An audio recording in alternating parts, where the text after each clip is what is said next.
Okay, hello again, everyone. So we're back now for our part two for your slope stability analysis.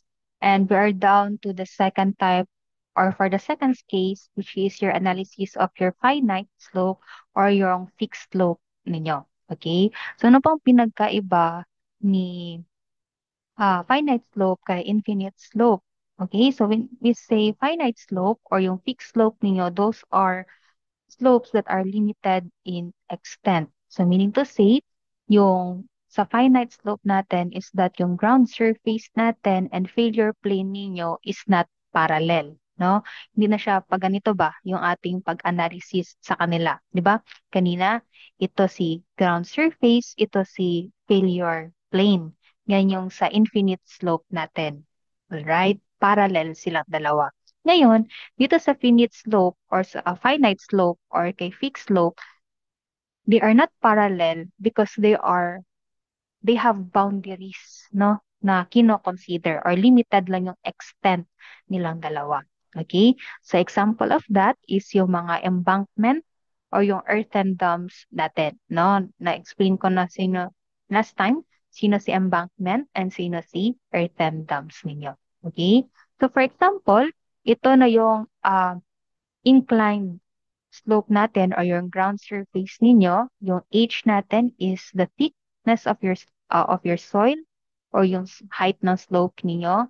Your beta, okay, your beta is the inclination or yung slope ng inyong ground surface. Itong broken lines na color blue na nakikita ninyo, that is your trial failure plane or your failure plane, no? Yan na siya. Okay? You have here your angle of theta. Yung angle of theta ninyo, recon from the horizontal, papunta sa failure plane ninyo, tinatawag natin yung angle of your failure plane. No? Or that is your theta. Take note, magkaiba si phi. Okay? Magkaiba si phi at si theta. Hindi yan sila pareha. Okay? Next, sabi natin kanina, ano yung mga factors bakit nagkakaroon ng failure or bakit nagkakaroon ng landslide yung ating soil? Sabi natin because of the gravity loads. Again, when you say gravity loads, sabi natin, yan yung self-weight mismo ng soil. Tama?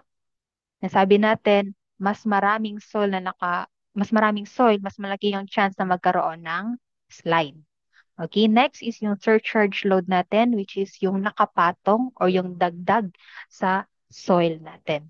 So dito, meron tayong pag-uusapan, which is the W, which is the weight. Okay? So nakikita nyo ba yung triangle na nakikita ko? This one? Itong triangle na yan? No? So kung atin yang i-recon or atin yang i-project dito sa inyong uh, load W, that is also an angle of theta. And take note, naka-incline yung ating failure plane. Therefore, may kino-consider tayo na components for your horizontal component, that is W sine of theta. Ano pa ba? Sige, mamaya ako na lang explain itong friction. Okay? Ito na lang, sige na lang. No, no, lumabas naman din siya. So, meron na tayo dito ang factor of safety against sliding. So, kung yung soils natin above your failure plane is may tendency siya na mag-slide, sinasabi ko kanina, pwedeng, yes, magsa-slide siya, but then again, take note, may magre-resist sa pagka-slide nito. Okay? At ano yung mga magre-resist dyan? That is your friction, this one, and that is your cohesion, which is FC, force cohesion. Again, hindi kasi natin ma-erase yung ano no, yung drawing. Paano ba yan ma-erase?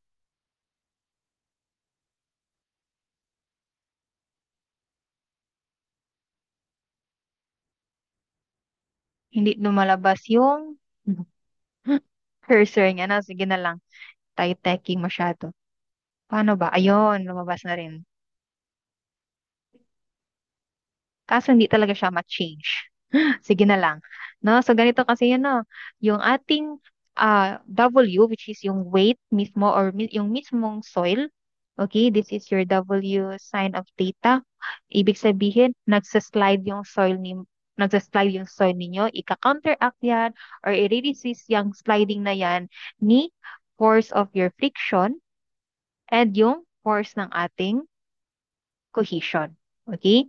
And you have here the formula for your factor of safety, that is your friction factor plus yung cohesion over W sine of theta.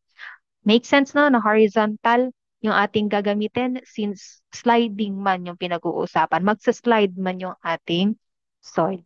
Okay? So what is the formula for your FF or for your friction? That is mu n.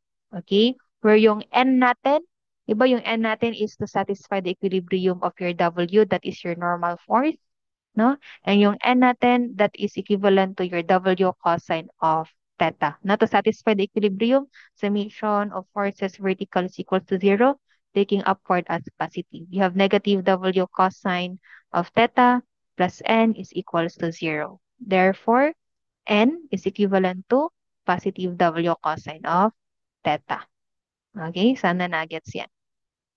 Alright, now, kapag ang mu is not given, don't worry because you can solve that one using the formula of tangent P. Okay, your internal angle of friction. Next, for the formula of your for your FC or for your cohesion, that is CL times W. Next, we have here the maximum height of critical equilibrium or yung HCR natin. This will be your formula. No? Kapag nakilala niyo sino si cohesion, nakilala niyo sino si beta, nakilala niyo sino si angle, internal angle of friction, makukuha niyo si critical height ng slope natin. Okay? And next, again, you have here your stability number. Parehas lang ito sa infinite slope formula, which is C over gamma H. Now, sa fixed slope natin or sa finite slope natin, meron tayong i-consider na stability factor. That is SF is equals to 1. So to better understand the difference, no, kung nakikita niyo sa figure pa lang ni infinite and ni finite slope, magkaiba na. No? Kasi dito nakikita natin yung ground surface ninyo mismo. Unlike kay infinite slope na parallel line, ito lang yung nakikita natin. No, pwede na ito na i-consider na agad natin. Angle na yan, angle beta. Ito maraming consideration, no? Si finite or si finite slope. So sabi dito, a cut slope is to be made as shown. Ito daw. The unit weight of the soil is 17 kilonewton per cubic meter. The angle of internal friction is 20 degrees. The soil has cohesion of 28 kPa. The cut slope makes an angle of 30 degrees with a horizontal and the height is 9 meters. The trial failure plane is 15 degrees from the horizontal. Determine the following. First is to determine the friction factor along the failure plane, which is your FF. Okay? Letter B is yung cohesion or cohesive force along the failure plane, and that is your FC. And letter C is your factor of safety against sliding. Okay? As you can see, meron tayong tatlong angle dito. So siguro, dito sa finite slope or sa fixed slope natin, baka medyo dito lang kayo malito kung sino itong mga angles na ito. Okay? Take note, pag sinabi nating angle of the slope or angle of the cut slope, ibig sabihin, angle yan ng ground surface ninyo. And that is your angle beta. Okay, that is your angle beta. Okay? And that is equivalent to 30 degrees. Ngayon, pag sinabi nyo naman angle of internal friction, binago niya lang, no? Kasi yung kilala natin is internal angle of friction. Sino yan? Is that the theta or the phi? Okay ha? Take note, pag sinabi natin internal angle of friction or angle of internal friction, that is your phi.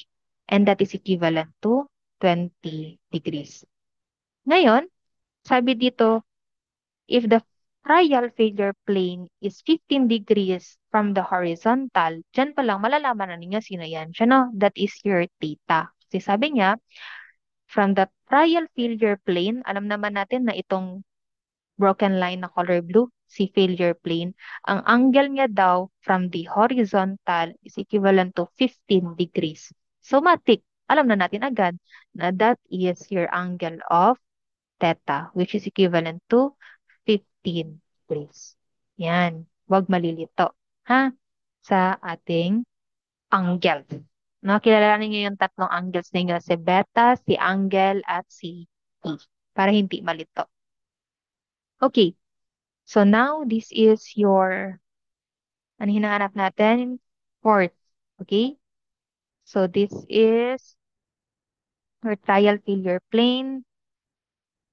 Okay, so let us say this is your height. No, based on the problem, your height is equivalent to 9 meters. Yung base ba, no, or yung width ba ng ating ground surface is sinabi? I think hindi. No? So your base is still unknown. No? Ito yung base natin. This one. Ngayon, no, yung L1 natin, i-explain ko lang muna, no? Itong L sub 1 natin, ito yung height natin from this point papunta doon sa pinakadulo ng width natin. And that is your L1. Okay? Your angle of beta is recon from the horizontal papunta sa ground surface natin or sa slope niya mismo. That is your beta. Okay? Next, your angle theta is from horizontal papunta kay trial failure plane natin. And ilan nga yon? That is equivalent to 15 degrees. Okay, sulat ko na lang dito. Beta is 30 degrees. Angle theta is 15 degrees. Ngayon, ang kinakailangan natin i-solve is si friction factor along the failure plane. Okay? What is the formula for your friction factor? Okay? Friction factor is equivalent to mu n. Okay? And yung n natin, we already know that the value of your n is W cosine of theta. Okay? Binigay ba si mu? I guess si mu is hindi binigay. Tama? But hindi matakot. Kasi alam natin that your mu is equivalent to tangent of theta. So, pwede pa rin natin ma-solve si friction force or force friction ninyo. Okay. Binigay ba si weight? May weight ba na binigay? Wala. No? I think wala ang binigay na weight. That is still unknown. No? But di pa rin matakot because weight is just equivalent to gamma volume. Okay? So, kung atin tong i-simplify, yung weight natin, no? Yung weight ni, ano ba yan? Sorry for that. Yung, yung weight natin would be equivalent to the unit weight multiplied by, since naka-triangle, yung volumes natin, nakikita nyo, may dalawang triangle tayo, no? That is 1/2 of base times height times its width. Take note, yung width natin dito na i-consider will be equal to 1. No? Ina-analyze natin siya every 1 meter or per linear meter para sa pag-analysis natin sa dams ninyo.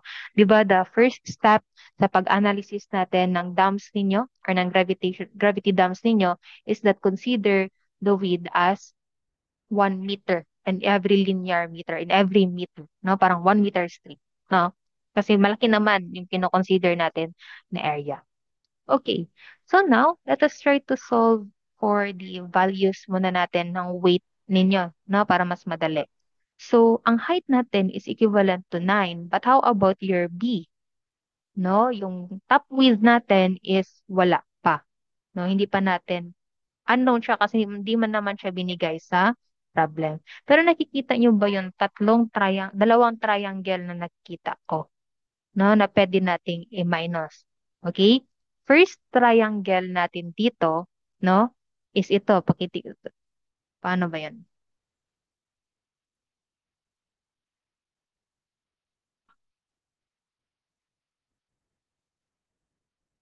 Ito na lang tayo, no? Yung first triangle natin, no, since ito yung B na hinahanap natin, yung first triangle na minimin natin dito is this one.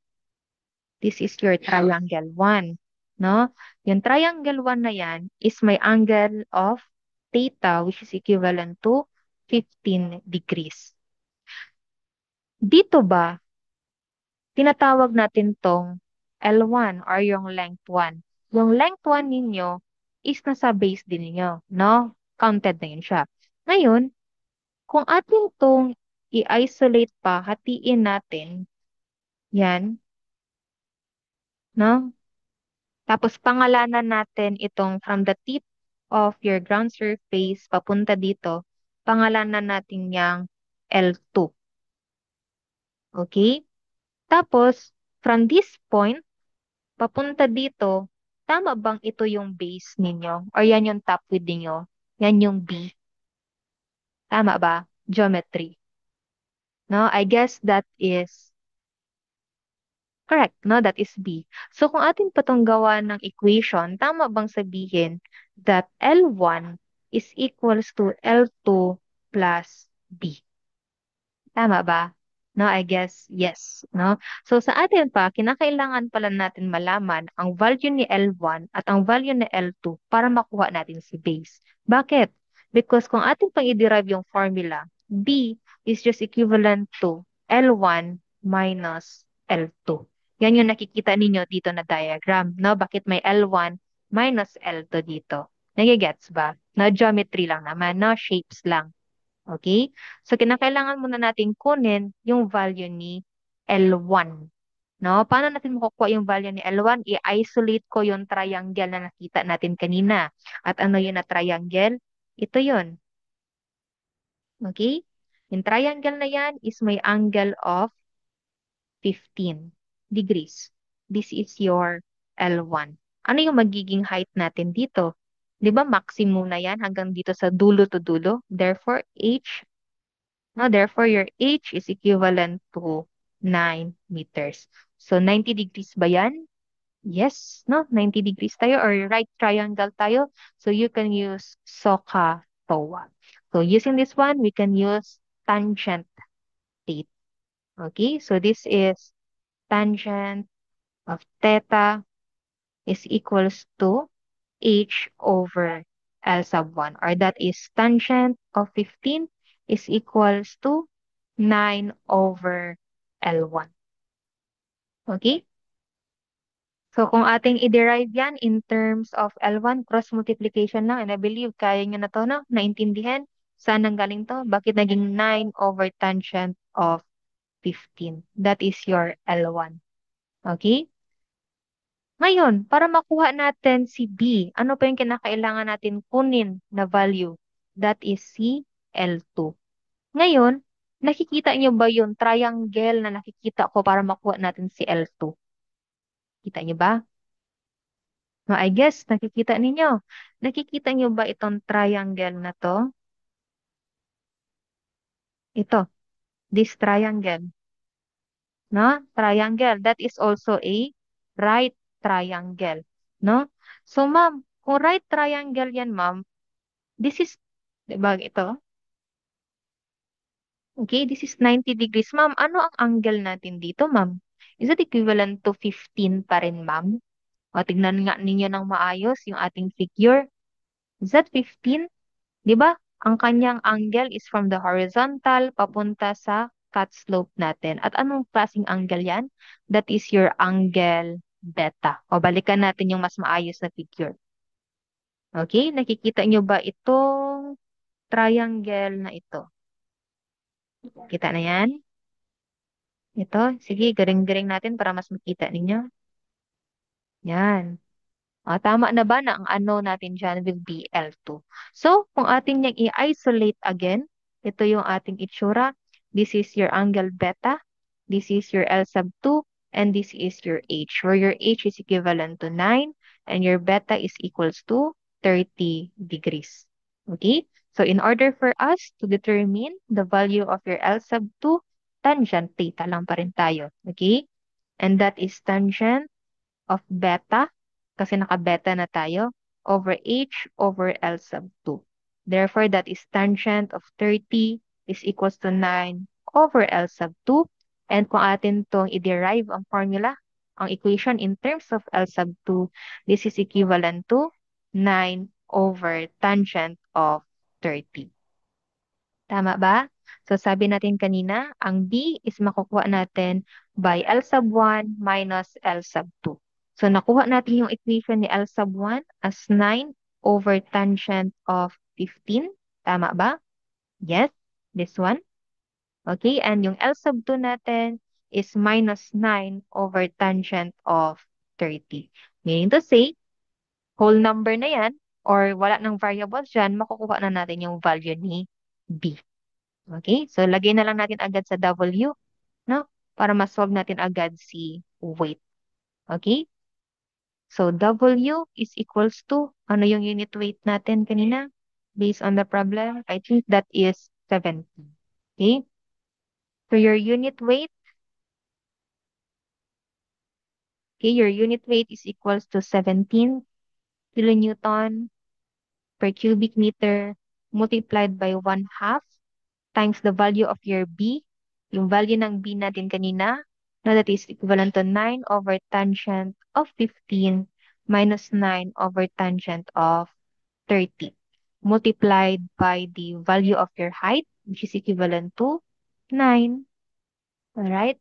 It is equivalent to 9 times 1. Okay?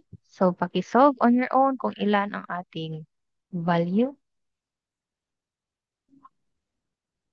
So, this is meters also, this is also meters. Ibig sabihin, ang may iwan na lang will be kilonewton. At ilan yung W natin? Is that equivalent to 1,000? Sorry. And that's equivalent to 1,377 kilonewton. Okay? That is for your weight only. Okay? So, to solve for your friction factor, or yung FF natin, you have a formula of mu n. Again, si mu is not given, but we can solve that one.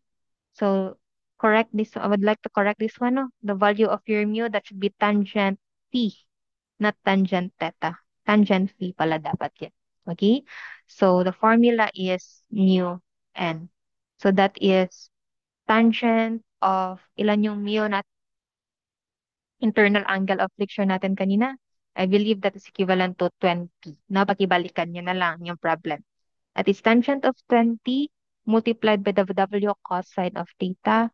Yung W natin is 1,377 kilonewton multiplied by cosine of theta. Yung theta natin is 15. So kindly solve for the value of your friction force.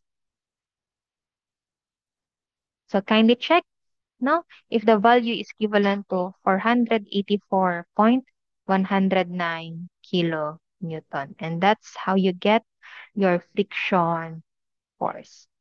No, trigo lang pa rin naman siya. No, i-drawing nyo lang ng maayos yung triangle ninyo para mas maintindihan ninyo yung process ng pag-solve. Okay, so next problem is to solve for the cohesive force along the failure plane, and the formula for our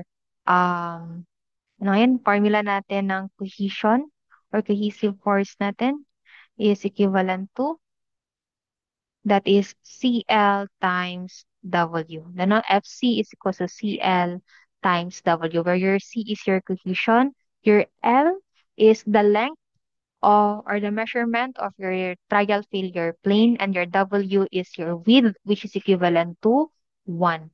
Ngayon, hindi binigay si L or hindi binigay si value ng or measurement ng trial failure plane, no? Pero hindi pa rin tayo matatakot kasi trigo lang naman to, no? Again, nakikita niyo 'di ba itong triangle na to?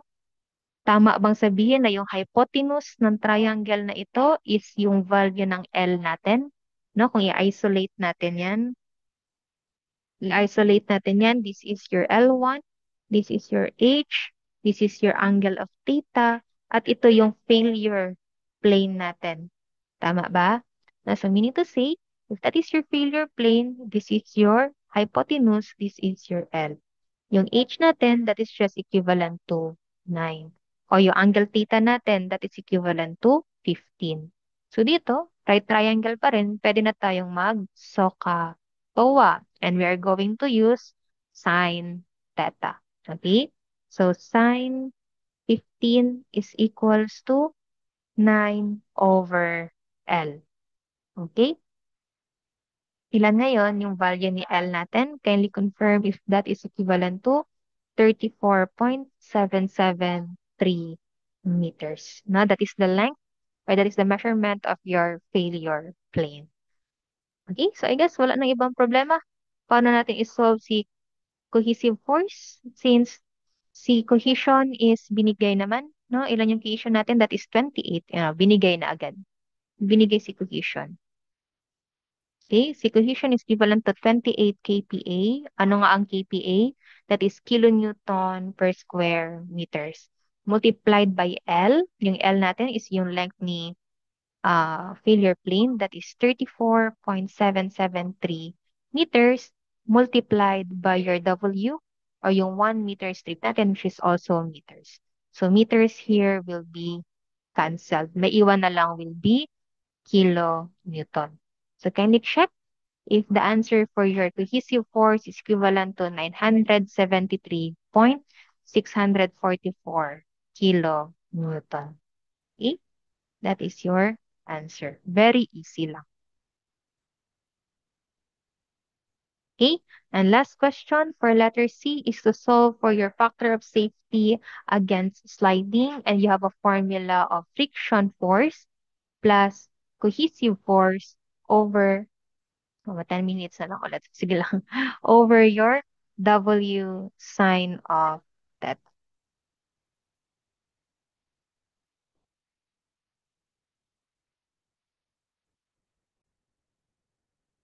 Okay? So, meron na tayong mga values.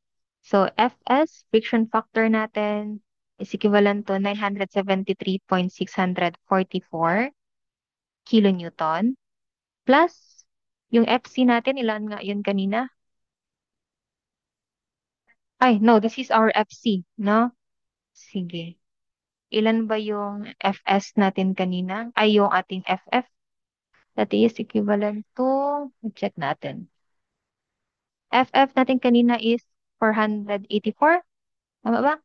484.109. Tama ba? No, nakuha natin yun kanina. Kilon yun.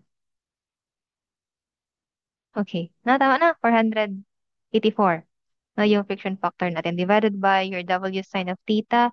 Ilan yung value ng ating W na nasolve natin kanina? That is 1,377 sine of theta, and our theta is equivalent to 15 degrees. Okay?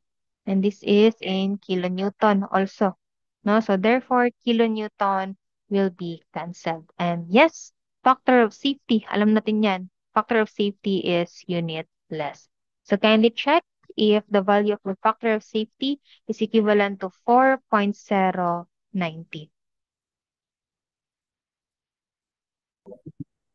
Bigla nawala si presentation. So, okay, kindly check if it is equivalent to 4.090.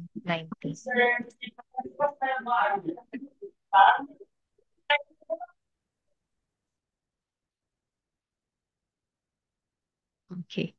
Nagdodoble yung files, no? So again, your factor of safety is equivalent to 4.09. Okay, and I guess that ends our discussion for the slope stability. So you have any concern and clarification about this topic, so please don't hesitate. Okay, so that would be all, everyone. Thank you and God bless.